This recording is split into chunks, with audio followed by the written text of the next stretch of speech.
Hello again, and here I am taking advantage of the glorious weather we're having at the moment. Sometimes when the bike riders may be feeling tough and there's a long way still to go, or maybe it's just not so enjoyable as usual because it's a necessary training ride rather than a fun one, I find myself trying to take my mind off it by thinking of other things. After seeing one or two road signs with odd names that amuse me, I began to start looking out for them. A bit like one of those games parents get their kids to play in the car to keep them amused on a long journey. I'll be passing by a couple of them today. When I started taking a photo of my bike beside these signs for a collection, I began to wonder whether this wasn't a bit weird and I was the only person who does it. So maybe you can assure me I haven't lost it by letting me know in the comments below. Street signs originally served a useful public information service. They were directional, so Birmingham Road, for example, is so called obviously because it's the road that took you to Birmingham. A street name also told you what you would find there, so there are plenty of station roads, church streets, school lanes, etc. But some of these are a little bit more amusing, like this one not far from here. Like that one, as time has moved on, the reason for some of the names has been lost or fallen out of use. There are plenty of station roads around with no station anymore, for example. I even find myself with those trying to work out where the station was and if a particular house is a converted station building. And this one clearly explains what used to happen here, and I wouldn't be surprised if there was possibly a gallows lane nearby.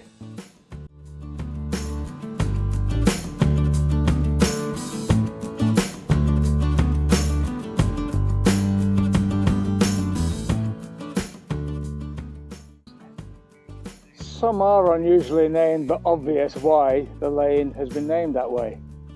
Well, or is it though? Because we have here the unusually named 21 Oaks, obvious it seems. I've always been tempted to count them as I cycle along this lane just to check. So, no time like the present, here we go. So that's one. It's definitely an oak tree, I think. Two. That one there, yep. An oak, and that one on the right I think is an oak tree, so that's 3. 17, 18, is that an oak? That's not an oak. Well, that's me done my bit for society, and I can confirm I will be recommending to the appropriate authorities that the lane name be changed to 19 Oaks, 2 Birch and an Ash. Although it doesn't quite have the same ring to it, so maybe I'll keep this revelation to myself, and anyway, I don't think it'd fit on the sign. Sometimes though, the reason for a street name is more elusive, and they're actually the more interesting ones. There's no sign for the next one for some reason, either at the top or the bottom, so here it is on Google Street View. This is probably the lane that sparked my interest in looking out for bizarrely named roads and lanes.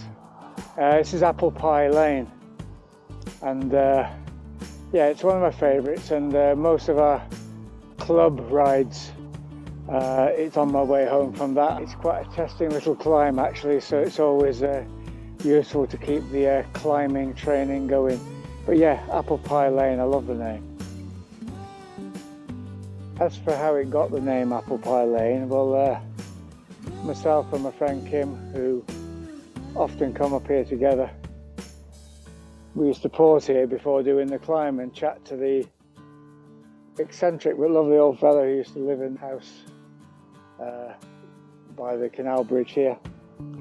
And he said it was just simply that when he was a kid, which you're talking about in the early part of the last century really, there was just loads of apple trees down here, Quite how that didn't make the place Apple Tree Lane, don't really know. But Apple Pie Lane is a name, and yeah, it's quite a memorable one for me, and it sparked off, like I said, the interest in looking out for other strange names. From apple pies to bumblebees, another local favourite of mine, Bumblebee Lane. I don't really know for sure, but I'm guessing a local beekeeper once lived there, perhaps to put honey on my apple pie, maybe. But a quaint name for sure, and a little bit of a favourite climb for me and my son when we go out together.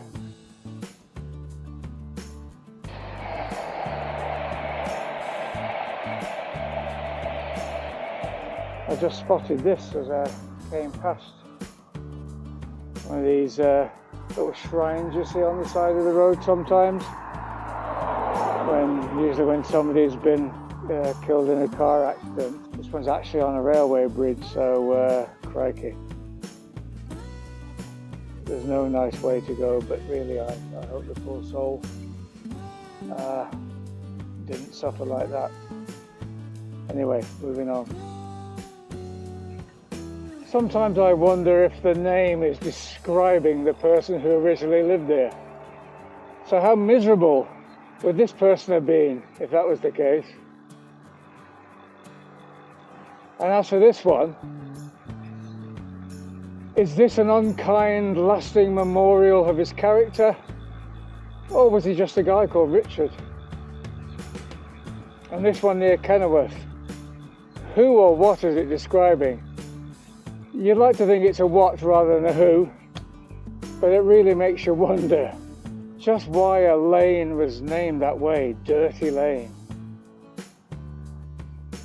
And this one boggles me completely. What on earth does it mean? And incidentally, to get up it I had to cycle up Knob Hill. There must be a story behind the naming of this one. Really unusual name for a street, that. I can't even hazard a guess for that one. And finally, for this little collection, this street in Brinklow near Rugby. What is that all about? It's certainly not a description of me. I'm better off on my bike than off it these days. But that one does intrigue me, and I've no clue why it got its name.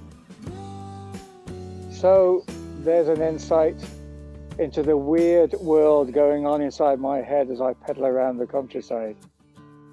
I'll be interested to know if other people take note of weird and bizarre road names themselves as you cycle around.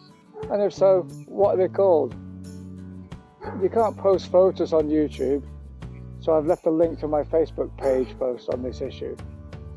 And would love to see photos of you and your bike, besides your particular favourites. And if you don't, and you think this is all a bit weird, then give me a break and just leave a thumbs up below and maybe subscribe if you haven't already done so. And then I won't feel quite so weird. Anyway, that's all from me. Happy cycling, and I'll see you soon.